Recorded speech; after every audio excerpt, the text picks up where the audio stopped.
Hey, you're listening to SCAD Radio, More Than Music. We're here today with Luke from Awaken I Am. How are you doing today? Hey, Kush, I'm doing good, mate. How are you? Doing great. It's been a long day, but I'm excited to talk with you. Jim. We've actually had your new album on air last year, Heavy Rotation.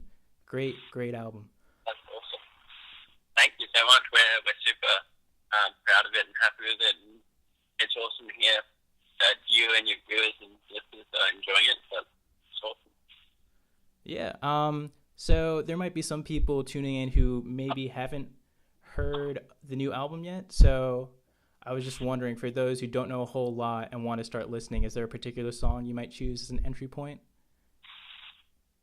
I think we chose the first song on the album, Walk My Way, is pretty much the perfect entry point for the entire album. So it's a bit more upbeat. But it's still, has quite a few pop elements. So yeah, we kind of placed that one strategically as the first song so that if people look us up on Spotify or pick up our album, we're hoping that first song will kind of really give them a good idea and hopefully draw them in to listen to the rest of the album. And like I just mentioned, you guys recently released your last full length late last year. So can you tell me a bit about your experience working with Taylor Larson and just overall your experience recording this album? Yeah, it was definitely a crazy experience working in Australia, so it was very far. On a huge trip, we flew halfway around the world to do an album. So coming into that situation, it's always nerve-wracking because, you got, we can't just, if we don't get stuff done in time, we can't just pop down the road or drive down to the studio. But it was one of the best experiences ever. So we purposely chose Taylor because we really loved a lot of his previous work. So we went into it really excited to work with him. And he's the guy who completely blew our mind. He's just a musical genius. The things that he hears and the experience that he brings to it, it just really helps refine and contribute to the album as everyone hears. And was the process of recording this new album different than Shields and Crowns? Oh yeah, totally different. So Taylor is amazing and quite unorthodox at the same time. So when we were doing the last album, it was kind of Monday to Friday, 9 to 5 days in studio with Taylor. It was kind of like we usually wouldn't get started till 1 to 2 p.m. in the afternoon. We would go until 3 or 4 in the morning. Sometimes we'd be going and things would feel a bit stale, and we'd just stop and go hang out, go have dinner, go have a drink, and just spend time together and get the vibe right, and then head back into the studio. So it was very there wasn't a set plan, I guess, as to what was happening each day. We kind of wrote and recorded, and depending on how it was feeling, we'd just go back to the drawing board, or sometimes we'd literally had written hardly anything, and instead of just sitting there and trying to make it happen, we'd go hang out, and then once we kind of get past that, then we'd go back in the studio and get going. And I know you mentioned that the recording was maybe a little bit unorthodox, but was there a particular songwriting method that you guys stuck to? Did you work on vocal melodies and lyrics first, or did you guys try to work out the instrumental parts first? We pretty much did the whole album musically first, not vocally or lyrically, so that all came after, which was interesting because we kind of built vocals around the music, whereas I think a lot of processes do the opposite.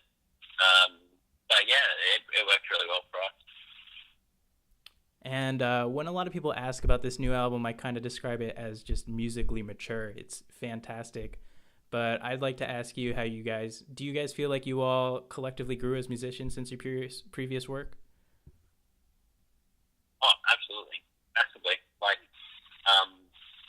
And we just grew up as people, and our tastes changed as individuals, I think, in the time frame as well. And for us, this latest album was not really about trying to fit any certain kind of, I guess, genre or anything like that. We just wanted to initially write music that we actually really enjoyed and that we wanted to play. So I think out of everything,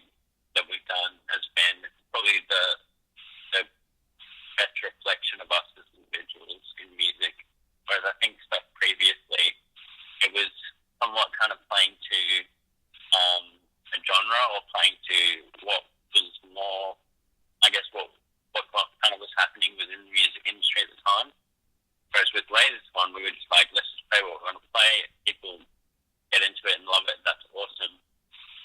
And we absolutely love all the support that we get, but at the end of the day, you know, we don't necessarily do this for the fans. We do this because it's a passion of ours, and it's amazing that people can listen to that and get into that, but that's not the reason we write it. Yeah, I could totally tell with this new album, like I was mentioning, it's so mature and it's kind of pushing the boundaries of genres. You can't really label the album. It's just overall just great music. Thank you. Yeah, no, we're super excited, and yeah, I'm glad to see that you love it. So can you actually tell me a little bit about what setup you're going to be running on this upcoming tour with I Set My Friends on Fire? Sure. So from a drums perspective, I personally at the moment use TRX cymbals, and I like Evan's head, the strong head. But from the guitar perspective, we usually run digitally. So we run through one of our guitarists uses Effects and the other one uses Kemper.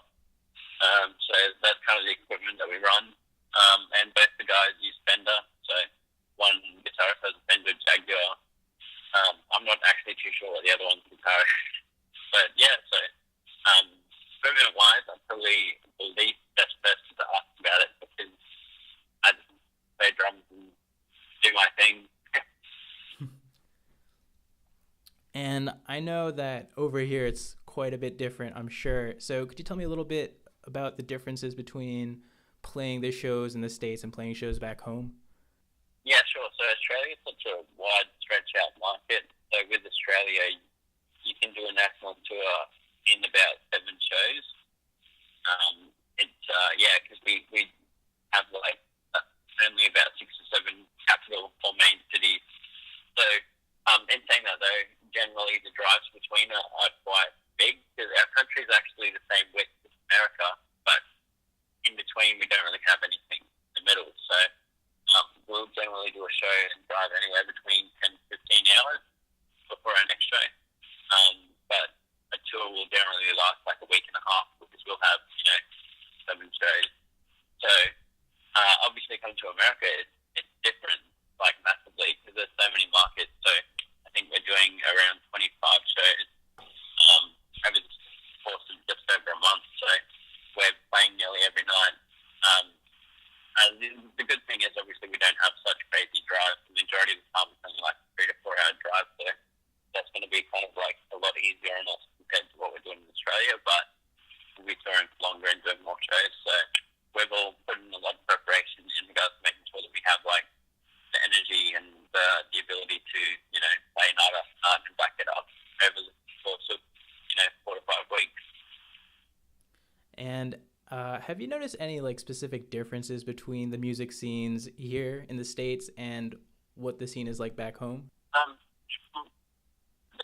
We've had from what we've experienced so far, Australia still has a very strong and predominant heavy music scene.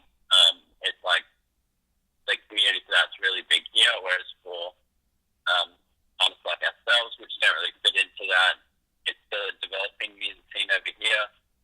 We have some bands like Live and Hands like Houses, but bands coming through for heavy music, it's crazy. Whereas I guess in the States, like the market for bands like Hands Like Houses did really well over there. The market over there for that is a lot bigger, so it's kind of almost like an opposite. Whereas, in Australia, so it's like, I wouldn't say it's easier, but there's a lot more support if you're an upcoming heavy band in Australia because there's so many bands and so many venues and everything booking for it. Whereas for us, especially a couple of years ago, when it was even harder, we did a lot of it in DIY. Like we booked a lot of our own tours, a lot of our own shows, and that kind of thing. So. And I've got to ask, what lies in the near future for Awaken I Am? We have a lot planned for 2018 this year. We're planning it to be our biggest year that we've definitely already had. And it came at a kind of a bit of a crazy time because we parted ways with our vocalist, Adam, probably 2 months ago now.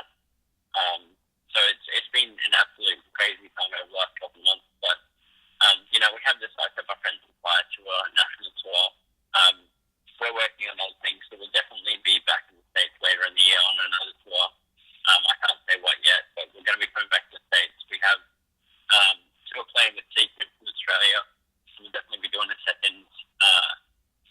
Australia later in the year. And I know that we're looking at Europe and the UK as well. So, it's going to be pretty crazy. And I dare say at the end of this year, we'll probably, after all of that, down and start getting the next record ready.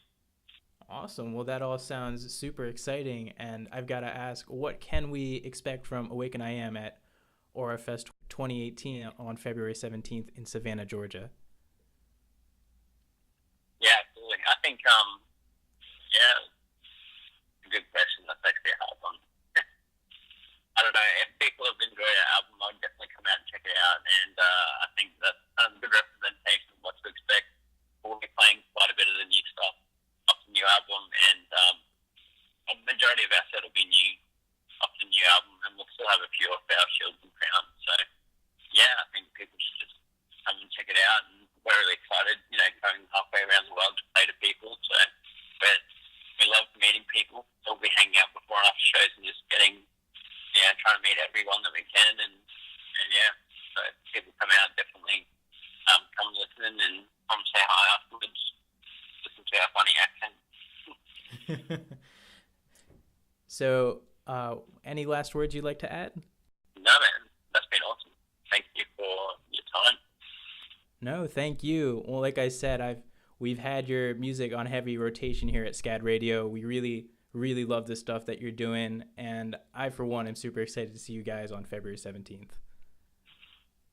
Awesome, man. Yeah, definitely come and say hi, and it'd be great to meet you guys, and we appreciate the support with playing it, and it's awesome to hear, obviously, if it's on rotation, and hopefully it means that the listeners are enjoying it too. Awesome. Well, thank you again.